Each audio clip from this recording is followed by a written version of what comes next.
Morning. Actually, it's a good morning here. Look at that. Look at that.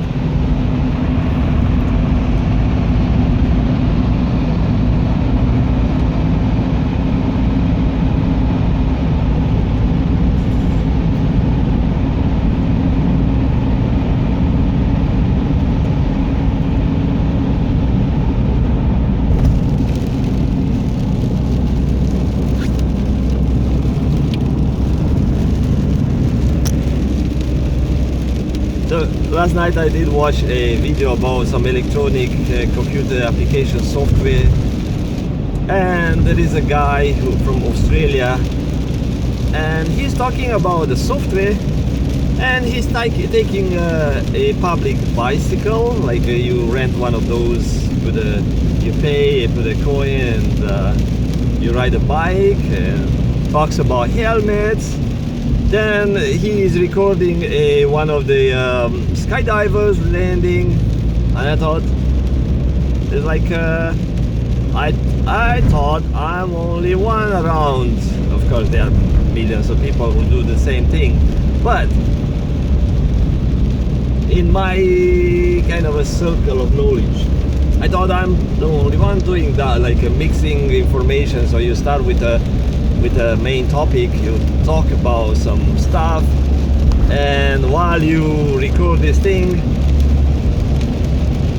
you might show the viewers some images from I don't know, from the ocean, from the road or something. I don't know, something to make the video more complicated, not more interesting, because lots of people are just focused on the topic. They are on the YouTube to get. It's like I'm not here to listen to your stupid story.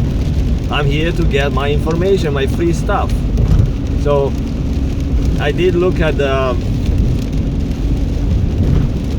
my stats, at my videos, and because I'm not really curious about that, but a few days ago I thought, okay, let's have a look, and I see videos like 40,000 something views, 15,000 views, these things, and what this videos about, and like oh, how you repair brakes, and how you install some stuff on a car. Like people want to do things by themselves, and they know, oh yeah, YouTube is the place to go.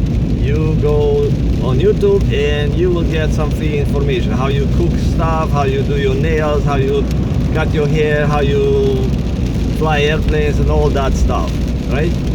So rarely you see people who are set for a story that it's a learning story that combines one topic they are searching for, or also there are some people who are just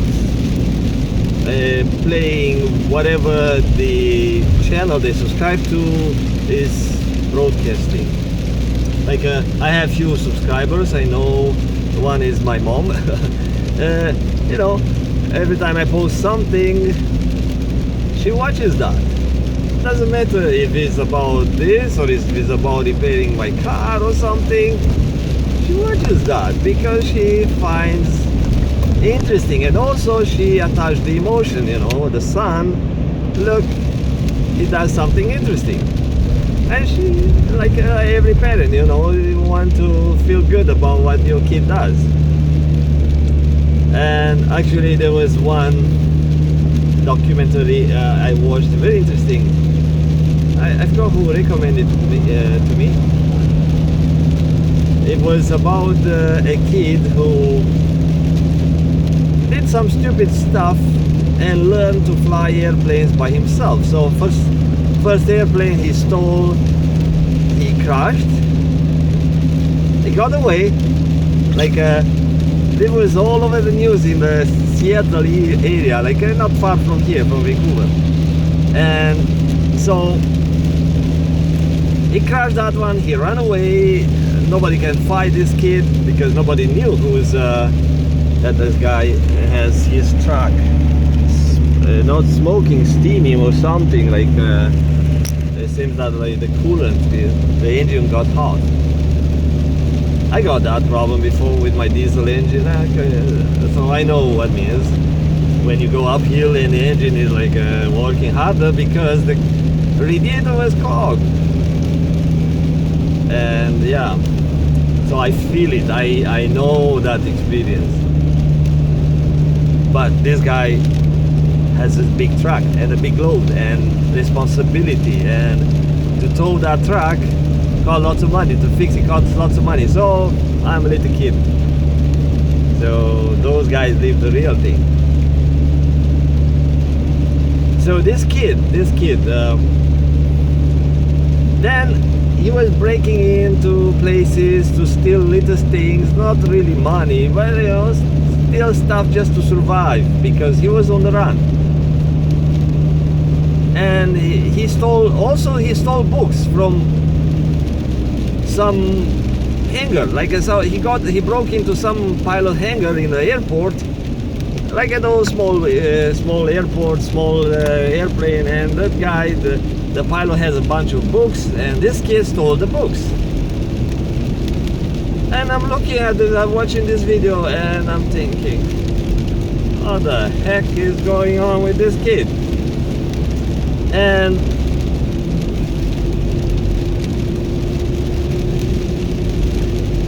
he stole another aircraft. And the last one, I don't know how many he stole. So the second one also he crashed. He could not see the landing. He was flying at night, hard to see, and they assume that this kid put the aircraft into that spot on purpose, kind of.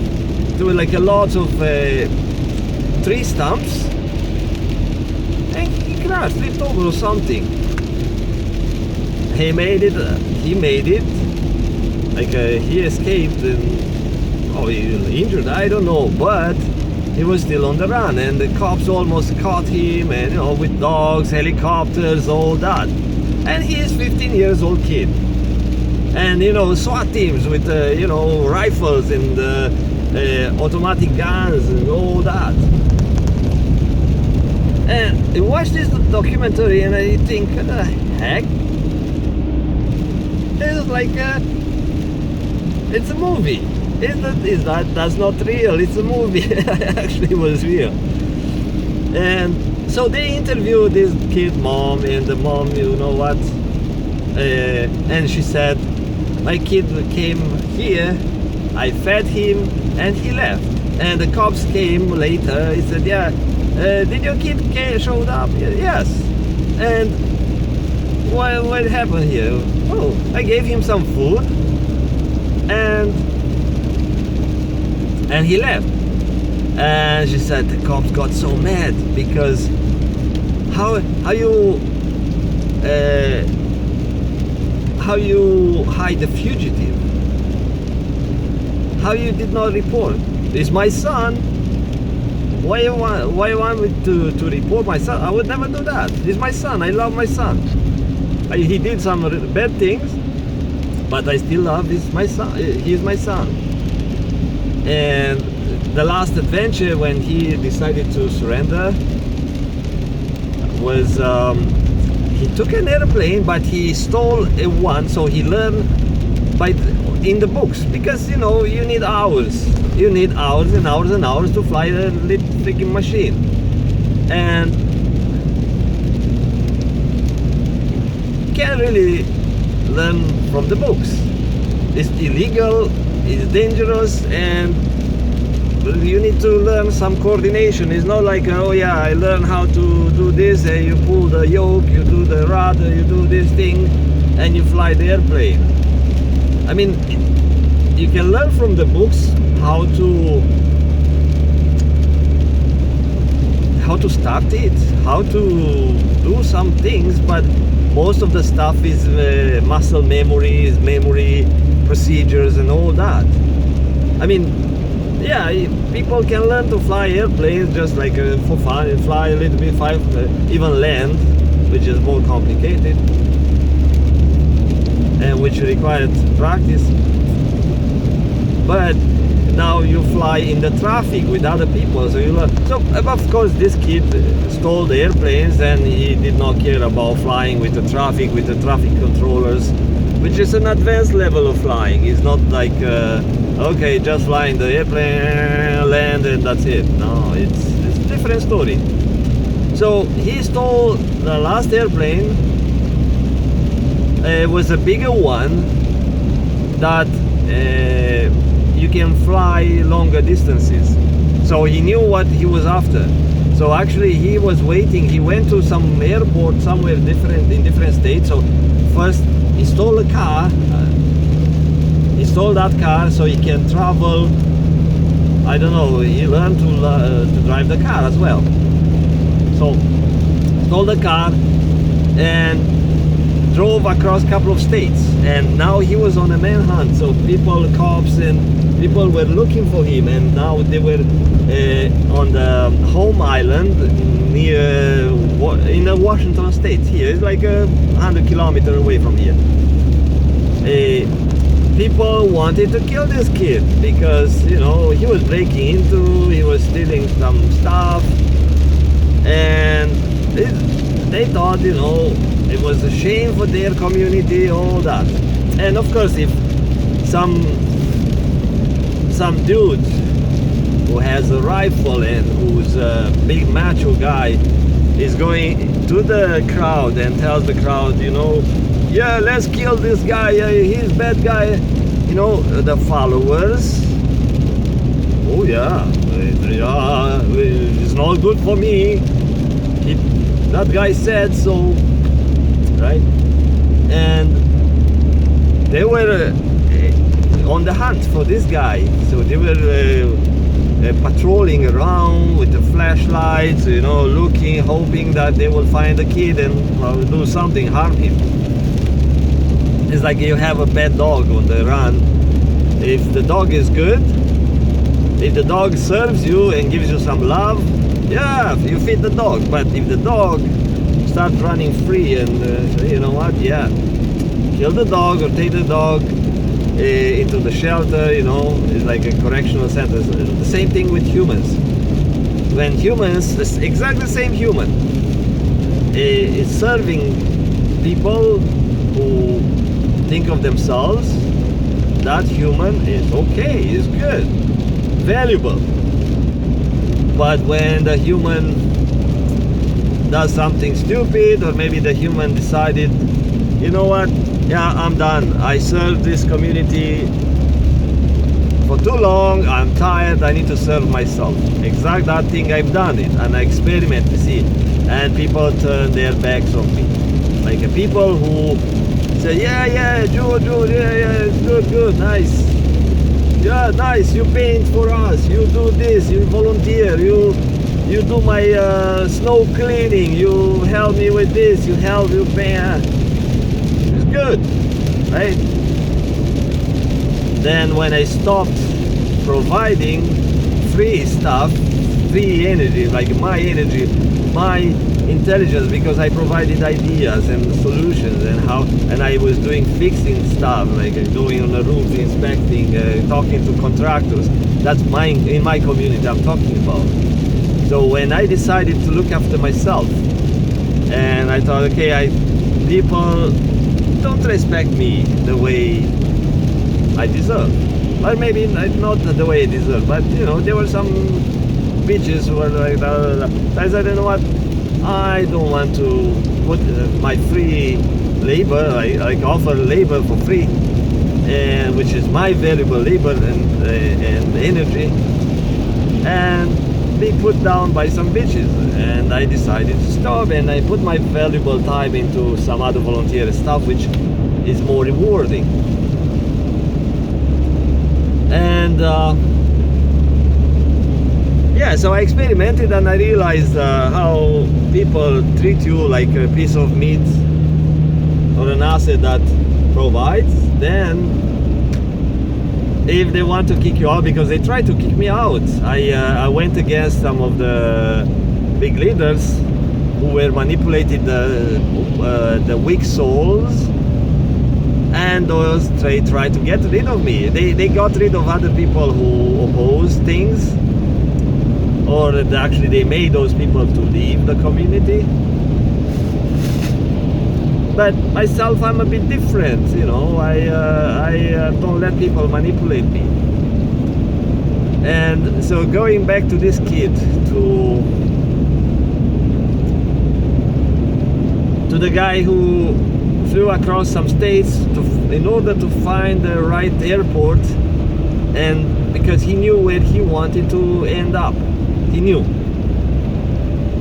So he got this airplane in California, I guess, because that's closest, or Alabama. I don't know which one. It's like a southern part of the United States. So he took this airplane, which a nice little one, but it's bigger than a normal small airplane, like a trainer Cessna 172. It was a bigger one, a bit, but still small. So he stole that one, which has a longer range, and he went all the way to, I think, Bahamas, or one of those islands. And he landed there. He landed in some marsh or something, crashed that machine, the beautiful airplane, crashed it. Of course, not big damage, but you know. So there was some witness said, you know what, he crashed it here, but it seems that he knew the place he wanted to put it down, where to land. So it's this guy was really calculated. Probably had some maps or something, you know, because you don't see that island from the shore. So you are on an airport, you take off, and you don't see anything. You may see some trees or some buildings or some land, but you don't see anything. So you need to know in advance the maps, and once you get up, you may drift, you may turn somewhere, and your island may be on the left, far left. So how do you know? Because that island you don't see. It's far away in the ocean, like 400 kilometer away or something like that. So how you see that far? You barely see 40 kilometers. So you have to have some navigation skills. It's not like, yeah, I'm flying, hoping if I go straight. Yeah, you go straight, but you drift with the wind, and on the ocean is windy. You drift with the wind, then you have to calculate for the good weather. You can't just really fly in nasty weather. So this kid knew exactly weather, directions, maps, navigation, all those, which is some skill, which it's a skill he learned by himself. And I was really impressed what type of brain this kid has and determination. So anyway, so he stole a boat there, he was on a run, he was sleeping on the beach. Then in order to survive, he broke into a couple of small stores there. So it's a small island, it's not big, so everyone knows everyone. And now people learn from the media. Those are brown, dark skin color people, and they learn from the media, from their local media, or watching American news or satellite or something like that. You know, it's this guy is somewhere. And of course they found the airplane, and they figured, oh, someone found a crashed airplane, and we got some break-ins here, and there is a kid who ran away from the United States, or it's in a runner in the United States. Maybe the same one is here. What? We have that famous guy, and in the meanwhile people were taking advantage of his fame, because that's people, you know. So he was famous in not a good way. But for some people, he was like a hero, or a Robin Hood, or some guy, big name, like a special kid. and people were printing t-shirts, selling this and that, gifts and stuff with his name. They called it Barefoot runner or something. Barefoot, I forgot, but it was about something barefoot, because he was always running around and doing things barefoot. So he became a sort of a somebody overnight. And like I said, some people, those who love to take advantage of others' energy and value, started to sell stuff. Like that, of course, there were people who glorify him. Like someone made some songs about this kid, you know, singing on the guitar, playing guitar, some songs, cool stories. But still, cops, you know, wanted this guy. So it was not like for the cops, it was not some hero. Was a nasty criminal. And so this kid stole a jet boat, like one of those big, nice, expensive, fast boats, and drove around the boat, rode around the boat. Then he saw some local kids, and he started to challenge. It appears from this documentary, it appears that he wanted to get caught or something. He wanted to make this one the last adventure. It's like he was tired. And yeah, so he told those guys, you know what, I'm this guy, I'm on the run, catch me if you can. And he went for a chase, and he was able to escape some famous boaters in the area, like a young dude who claimed that he was the best, the fastest, the whatever. He managed to win some contest with the local boating community and stuff. And this kid got rid of those guys pretty easy, like flipped his boat or something, the other guy's boat. I don't know exactly, I forgot. But that guy on the interview, after all these things, like whoever went around to interview these people, you know, he admitted in the camera, he said, you know what, yeah, I was the best in whatever, you know, but this guy, he did something in his splash, he did like a side splash, and he turned me, and he got away. So anyway, so now lots of boaters were trying to catch this guy, because including some sort of a local not private investigators, like those guys who are hunting for people, like bounty hunters or something, like a big muscular guys, you know, rough guys, ex-military, those type of people. And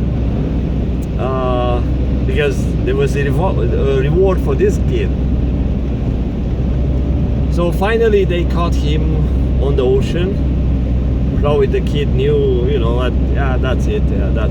Because if he didn't want it to get caught,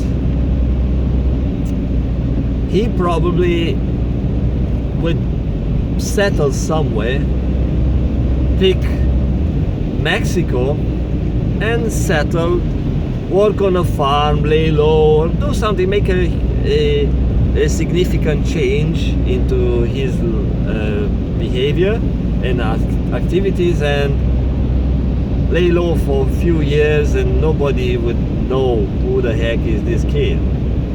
Or maybe, you know, for, like an old story or something, but he knew, you know, like I'm fighting a big system, or I have a slim chance and I'm tired, you know. I had my dream, I got to fly those airplanes, and so he got caught, he got put in the jail, he got 7 years. But at the end of the documentary, it says that he went to study while in the jail, study university. I don't know, I think they have some remote learning or some books. I don't know how they do it with prisoners. I don't call those criminals. Criminals is a term that I use for someone else, like some other type of people. This was little dumb smart kid, like a smart kid who did dumb stuff. Anyway, criminal, not, doesn't matter how you call this guy. But now he became a prisoner. He learned, he was doing the university for aeronautical engineer. It's like, okay, that was your dream, to become some pilot or some, to design airplanes or to whatever. You got and you reached your dream. So that's it was a powerful story, and why I brought this story out of nowhere. I was talking about this guy mom when she was talking on the camera. She was interviewed by several people, of course. She was also famous through look at the cops. So they caught few. Let's see. So why I have the balls to hold the camera on my hands? Because I saw both cops busy. So it's illegal here to hold the camera, and I got a warning before for doing that. So someone got pulled over like that by driving in a HOV lane, like a high occupancy vehicle lane, where here in British Columbia you have to be 2 people in the car or more, or in some lanes it's like a 4 or 6 people or more, and mostly for bus, like a bus driving lane. And the cop was with the lights on, and I took my GoPro camera from the dashboard and I pointed to the cop, and the cop showed me the sign there, like a pull over. I said, okay, he got me. So he came to, what happened? I'm recording something for my son to show him, you know, how people get caught if they do some stuff. And he said, yeah, but it's illegal. And I gave him the reason why I was there, because I was doing some work for a specialty system. I tried to kind of help myself to get away cheaper. And he gave me a warning ticket. A warning ticket means you go in the system, and if they catch you doing the same thing one more time, you get a ticket. So you have to pay the fine. So I know, but I was caught holding my phone, talking on the phone, all that. So I paid few tickets. But now I did that on purpose, because I know I'm recording this thing, and I wanted to add some spice to my adventure today, but it didn't happen. So anyway, so that kid mom. By the way, at least I drive a legal speed limit here. I don't drive fast here. Even in the city, I don't really go over the speed limit these days. And yeah, so she said on the camera, you know what? Yeah, I would do anything for my son. He did what he did. I'm not really happy about that, but I still love my son for whoever he is. Yeah, so that's a really, really powerful emotion. How you love your offspring, your kid. Yeah, so that was.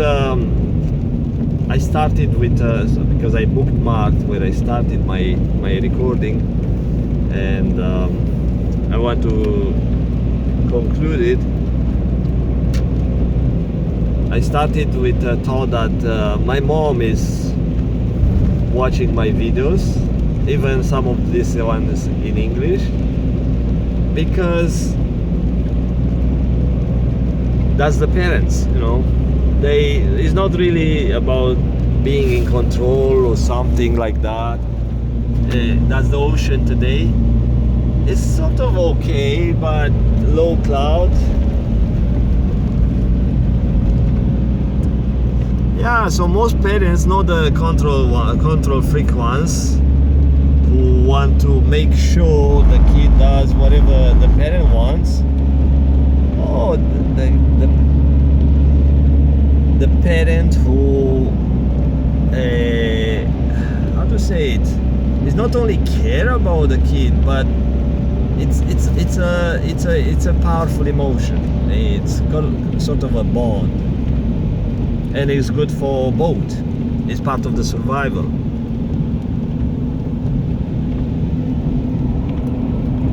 It's beautiful today. It's just wet.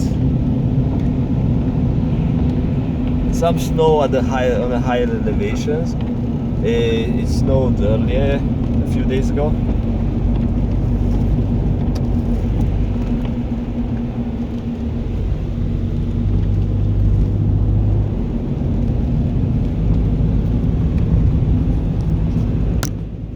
Yeah, so parents and parents, different type of people have different type of love for their kids. My parents gave me a lots of freedom. I was not like really off leash, but they respected some of my thinking, some of my actions, and especially when I grew up, when compared to many people who are still on the leash after they reach adulthood. I was still connected. They still worried for me and all that, and they still do, especially my mom. But I don't know, they trust my judgment. They, you know, it's my life and I do whatever I want, and they are proud of me the way I do. Doesn't matter if I do stupid or not.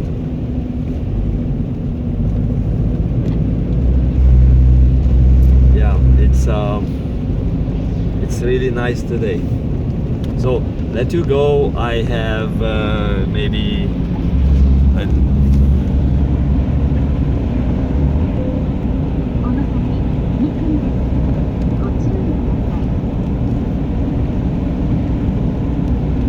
so this is a right here on the left. Used to be this highway, but now they rebuilt it just before the Olympics, and a couple lost their daughter, and they keep going to that